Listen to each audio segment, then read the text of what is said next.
Number 5 on this list is the Dark Magic Doll. Yep, anything called the Dark Magic Doll is probably something I don't want to know about. That's most likely why Ed and Lorraine locked this thing up in their museum, because it's really not something that should be out in the public world for anyone to have. We've all heard about voodoo dolls before and the potential powers that they can have. Dolls that are made through some sort of dark ritual with the power to then affect people on a real life basis. Usually these dolls are made with a singular person in mind, and the doll that's created can only ever affect that one person. The same principle applies to this magic doll. However, the thing with this one is that from my understanding, you don't need to make it with only one person in mind. Simply using the doll while picturing an individual should create the same effect as a voodoo doll. It's said to use this thing, you need to hang it from its neck, and then the person that you have in mind is going to get sick and eventually die. Now, I'm not sure if you can use this doll more than once, or if it's just a one-off, but it's probably a good thing that the public doesn't know such information. Think about how dangerous this doll actually is, especially if it got into the hands of the wrong person. Somebody who wanted to inflict harm onto someone else could easily do so from the comfort of their own home, and nobody would be the wiser. To make this doll requires some pretty dark rituals and some sinister magic, but the Warrens were pretty secretive about the exact process of constructing this thing, and again, probably for the best. Having information like that out in the open on how to make such a deadly and dangerous doll just isn't safe for anybody. Right now, the only known doll is currently locked up in the Ed and Lorraine Warren Museum. Hopefully it stays there and we don't ever see any more of these creepy things popping up in the world again. Number 4 on this list is the Smyrl haunting. So we've all heard about Amityville and we've heard about the Enfield poltergeist, but one haunting that didn't get talked about nearly as much was the Smyrl haunting. Maybe it's because it was just a little bit too scary and the Warrens didn't want to release such information to the public. An article discussing the 7 best cases from Ed and Lorraine writes, in 1974, Jack and Jeanette Smyrl moved into a house on Chase Street, West Pittston, Pennsylvania. Strange occurrences followed, leading the Smyrls to believe that a demon possessed their home. They claimed the demon had slammed their German Shepherd into a wall, bit Jack's ear, and pushed one of their daughters down a flight of stairs. Both Jack and Janet were said to have been assaulted by the demon. In 1986, they contacted Ed and Lorraine Warren, who confirmed that their house was indeed haunted. Ed Warren would go on to say that he had witnessed a dark mass form inside the home and that the demon had left him a message telling him to get out. Now, one thing that I think gets glossed over a little bit in this article is the time that these people moved into their home compared to the time that Ed and Lorraine actually showed up. 1974 is when they entered this house, and Ed and Lorraine didn't get there until 1986. These people were living in a home that was severely haunted, so much so that they were getting assaulted by a demon, and they were living there for over 10 years. I think we think about haunting sometimes as being like a week-long scary event or something like that, but this was literally over a decade of living in absolute fear. Why this family didn't move is beyond me, but maybe they were scared this creature would just keep following them wherever they go. I think this is why this one doesn't get talked about as much. 6 months is one thing, but 10 years is totally different. Ed and Lorraine knew that and probably didn't want to scare the public into thinking that they could get haunted for potentially their entire lives. Number 3 on this list is the African fertility dolls. Tony Spera goes into detail about these dolls on the official Ed and Lorraine YouTube channel, and the story is pretty creepy. Apparently these dolls, which are now in their possession, were originally from Africa. They were made by an African witch doctor, but were then stolen from him and brought back to America. They were sent to a police officer who was in on the theft and thought that he could get some serious value for some authentic African fertility dolls. What he didn't expect was for these dolls to take his life. After he acquired these dolls, he soon became paralyzed from the neck down and, after some time, succumbed to this disease and died. These dolls are cursed, and after stealing them from their respective owner, took the life of those who were responsible. Now they're in the museum, and Tony warns us on the YouTube channel about ever touching them, for a similar fate could happen to us. It's stuff like this that really flew under the radar during Ed and Lorraine Warren's time. But the fact that these dolls exist, and there are probably many more of them in the world, is truly very terrifying. Number 2 on this list is the South End werewolf. Born and bred in the Essex seaside town of Southend, the first inkling of trouble came when William Ramsey was just 9 years old. Like any normal child, he was outside in his back garden when he began to feel strange. It was deep into one Saturday afternoon in 1952 when an icy blast of frigid cold swept over him. Perspiration froze on his skin and a foul stench came close to making him vomit. The bewildered youngster only had two things on his mind: running away to a life on the ocean wave and wolves. By this time he was close to the garden fence and only the calls of his mother brought him out of whatever had gripped him. However, something else took complete control of him instead. Intense and pure rage had installed itself firmly within his psyche. Using this and the adrenaline-fueled strength he now possessed, he had uprooted a fence post with the fence still attached to it and was swinging it like a club. Not even his parents could easily remove the post with their bare hands. That was a passage written by Les Hewitt talking about the beginning of the Southend werewolf case. This incident was the beginning of a long road for Bill. For 15 years, though, he didn't have another episode until he started having dreams. Dreams that his wife would look at him and run off in fear after seeing him. These eventually ceased, but then 15 more years later at a party, it all came out. Apparently on the drive back home from this party, Bill lost it. He turned into a complete animal and the wolf came out. Scratching and biting at the driver, Bill had completely turned into a werewolf. His body changed too. His shoulders hunched, his nails grew to claws, his humanity had completely left him. The Warrens were then brought in to help him and had to perform several exorcisms to get rid of this werewolf presence. Think about this entire story though. Bill, to my knowledge, hadn't been bitten by a werewolf or had any extended exposure to one. He just became one. How scary is that? At any given point, I could just slowly start to develop werewolf-like characteristics and turn into a rabid super beast. I think that's why this case didn't get as much media coverage as some of the other ones. Just the fact that something like this could happen, and I mean, that could really scare the public. And finally, number one on this list is the Shadow Doll. So we already talked about some other dolls, but this takes it to a whole nother level. You know the horror movie franchise Chucky? Where the doll is possessed with a serial killer and it's out to get people, like that whole bit? Well, this doll makes Chucky look like the sort of thing you invite to your kid's birthday party. Yeah, it's pretty freaking bad. The Shadow Doll, for one, looks absolutely terrifying. It looks like this woman with a white face totally covered in black robes with chains and spikes sticking out of her. It's apparently made of bones and even has a human tooth in it. Now, even though this doll doesn't operate like Chucky and move around in the real world, it does something even more terrifying. Anytime you go to sleep, you aren't safe if the Shadow Doll has you in its sights. It's said that this grotesque-looking creature will come to you while you're sleeping in your dreams and terrorize you. It isn't said to be a quick kill either, like this thing's pretty sadistic in how it haunts you. It will keep coming back over and over and over again until finally it terrorizes you to a point where your heart literally stops out of fear and you never wake up. Think about how horrible that would be. To be absolutely terrified of going to sleep because you know that the second you close your eyes, this shadow doll could be upon you and it might be your last night ever. Similar to the other dolls that we talked about, this thing is locked up in the museum, but I personally don't think that's enough. I know that the Warrens like to show this stuff off, but honestly, screw it. This thing is far too dangerous, burn it with some fire, and let's be done with it.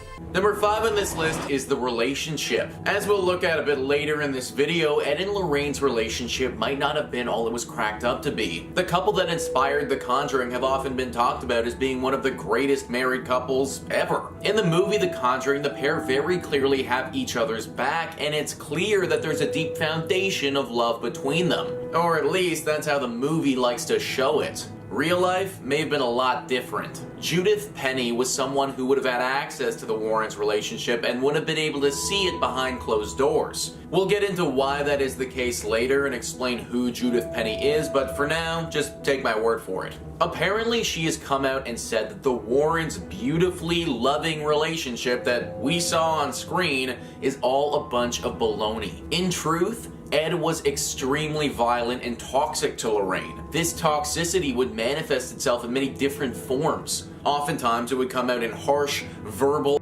that felt as if it was coming right from thin air, totally unprovoked by Lorraine. However, occasionally this would manifest into physical abuse. Judith has come out and said that one particularly bad evening she saw Ed backhand Lorraine across the face with all his might, and apparently she lost consciousness. Now, Lorraine wouldn't just sit there and take the abuse either, she would fire her own shots as well. Judith thought that some evenings one of them wouldn't even be waking up the next morning based on how much they were fighting and how intense it would get. This has all the telltale signs of a horribly toxic relationship. The pair were just very good at hiding it. Number 4 on this list is the Amityville Horror story. I feel like you've heard this story before, guys. Arguably the most famous of all the Ed and Lorraine Warren cases, this singular case launched the pair onto the main stage as being some of the biggest demonologists and paranormal investigators on the planet. Therefore, it was incredibly important to their image and their brand that this story was believed by the public. Fact of the matter is, though,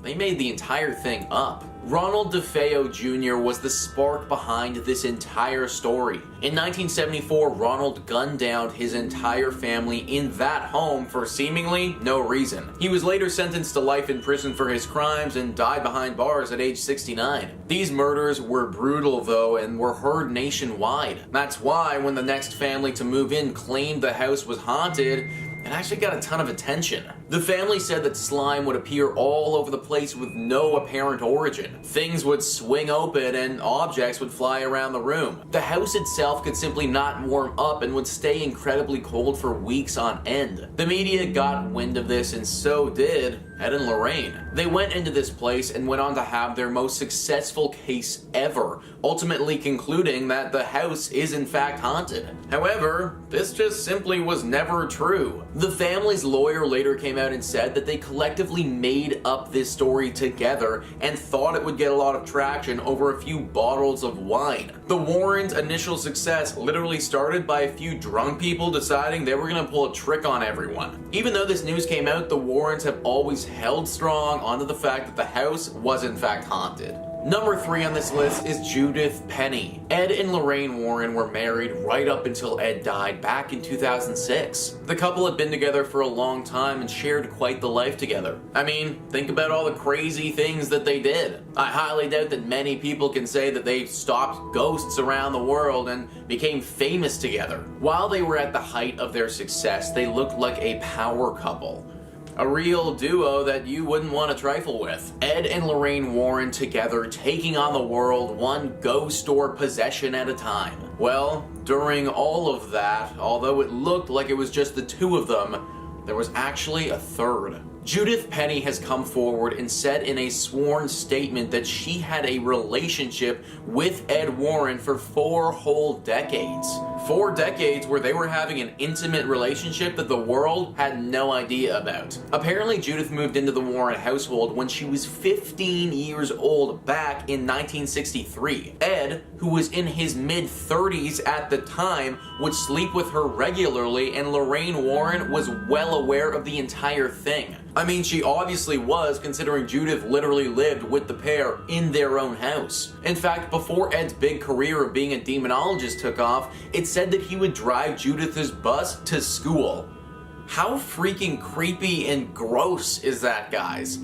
Literally her school bus driver, but also her lover while she's 15 years old. This relationship apparently went on until 2003, 3 years before Ed finally passed away. Obviously, the Warrens didn't want any of this getting out to anyone and kept it very hush-hush. She even had to have when she became pregnant with Ed's child, and that was kept under wraps. What we thought was this power duo was actually a sick and twisted trio that we knew nothing about. The Warren family, before Lorraine died, came out and said that they had no knowledge of the alleged conduct. Number 2 on this list is the Lady in White. The Lady in White was a ghost that was said to haunt the Union Cemetery in Connecticut. This was another one of the Warrens' most famous cases and gained a ton of notoriety. Well, sorry to burst your bubble, guys, but it's fake. Let's roll a clip of what is supposed to be evidence of the Lady in White.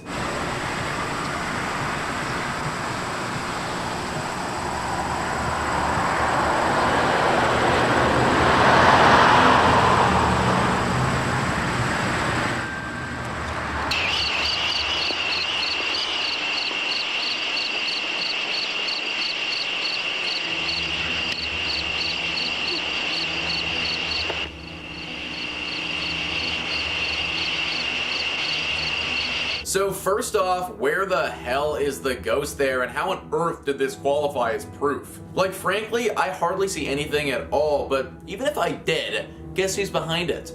Judith. Yeah, the girl that Ed had an illegal relationship with was the lady in white, literally dressed up in a sheet, and the pair took some grainy pictures and videos together and claimed it was evidence. Just another secret that the Warrens tried to hide, but eventually it's bubbled to the surface. And finally, number 1 on this list is the smoke and the mirrors. We've already talked about the Amityville Horror house and the lady in white here, and about how they're all fake. Well, guess what, folks? I hate to do this to you, but they ain't the only ones. Everything the Warrens did was just a bunch of smoke and mirrors. This mural haunting saw other experts come in and look at the space.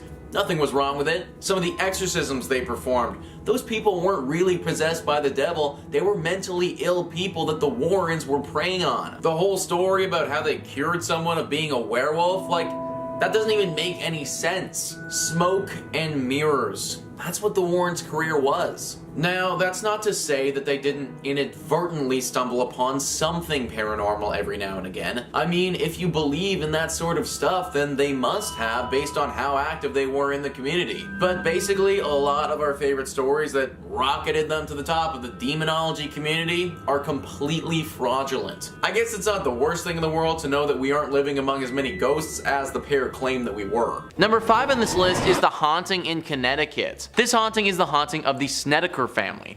Listverse writes, after renovations on the house were complete, Carmen Snedeker entered the basement for the first time. There, she found embalming equipment and body tags with the names of the deceased. The family soon realized that the house was infested with demons. Carmen witnessed the water in her mop bucket turn a different color. She recalled the mop water was blood red. I mean a deep, deep red. It made my skin crawl. The middle son said the lights were coming on and off and on and off even though there was no bulbs in it. Ed and Lorraine Warren assisted in performing an exorcism on the house, which has brought closure to the family. Since then, no further paranormal activity has occurred.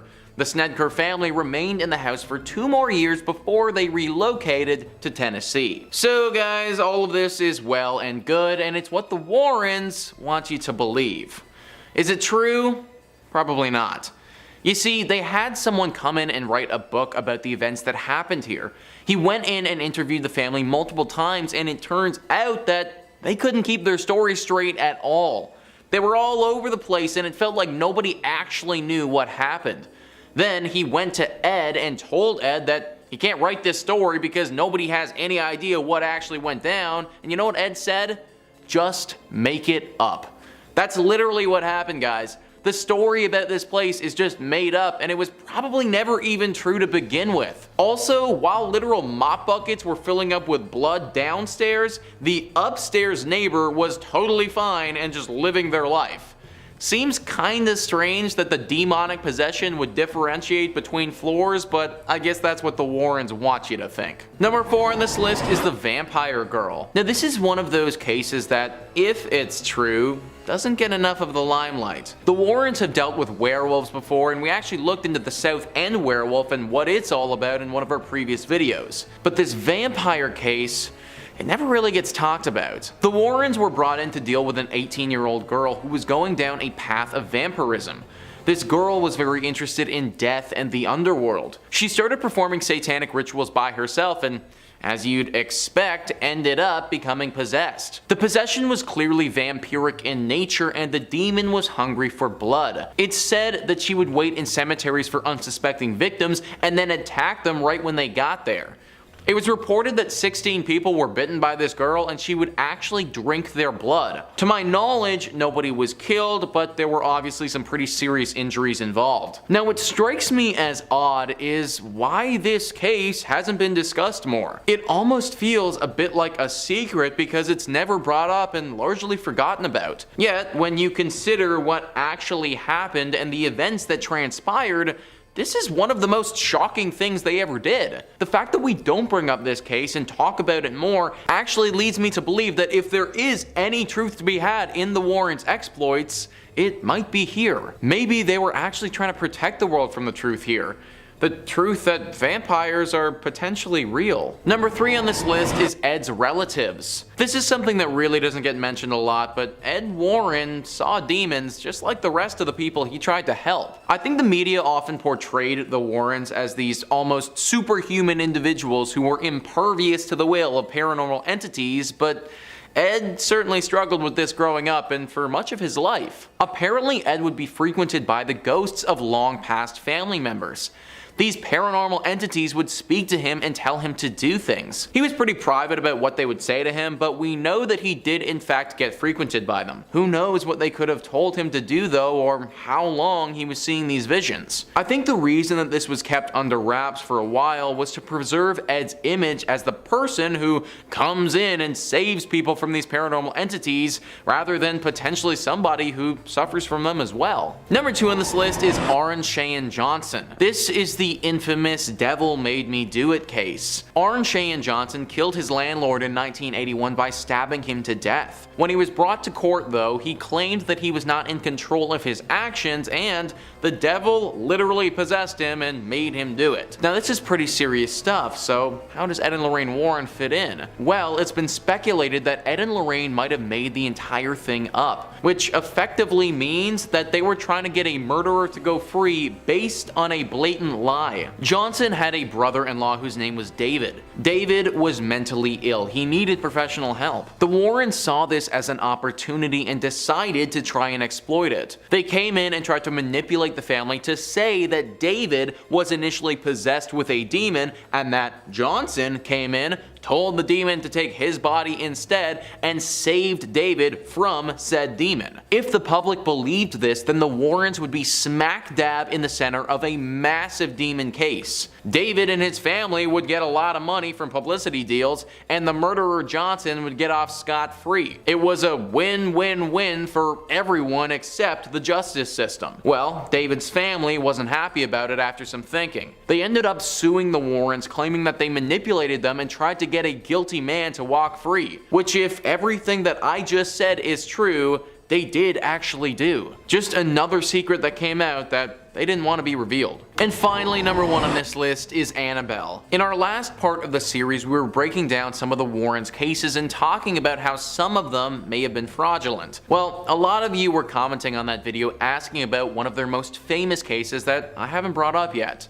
Annabelle. The Annabelle doll is one of the most widely known cases that the Warrens participated in and would probably be on most people's lists when it comes to the creepiest dolls to ever exist. This doll even inspired the creation of a horror franchise of the same name that's had 3 separate installments in it. Pretty good notoriety for an inanimate object. Or maybe inanimate is the wrong word when talking about Annabelle. The legend began back in the 1970s when a young nurse named Donna received the doll as a gift from her mother. The doll took up residence on her sofa and at first was a nice and calming little plush toy that had nothing demonic about it at all. Soon things started getting a little bit weird though. Donna would go to work and find things out of place or doors open that weren't that way when she left. Then her and her roommate started finding notes around the apartment. Tiny little scribbled notes on parchment paper that would read, "Help me." Finally, it all came bubbling up when Lou, Donna's boyfriend, was in her apartment one afternoon by himself. The most common version of the story says that he was napping and then woke up to the doll literally trying to kill him, strangling him until he finally had enough strength to throw it off of him. Apparently he even had several scratch marks on him for a few days, but then they went away after that. This is when Ed and Lorraine entered into the mix. They took the story and absolutely ran with it. Apparently as they were taking this doll, which they had determined was possessed, as they were taking it back to a safe place, it tried to crash their car several times, and only putting holy water on it would stop this interference. Of course, no one else was actually in the car at the time, so we just sort of need to take their words for it. And that's actually the thing with this story. The only actual evidence or proof about this doll is that they told people it was haunted.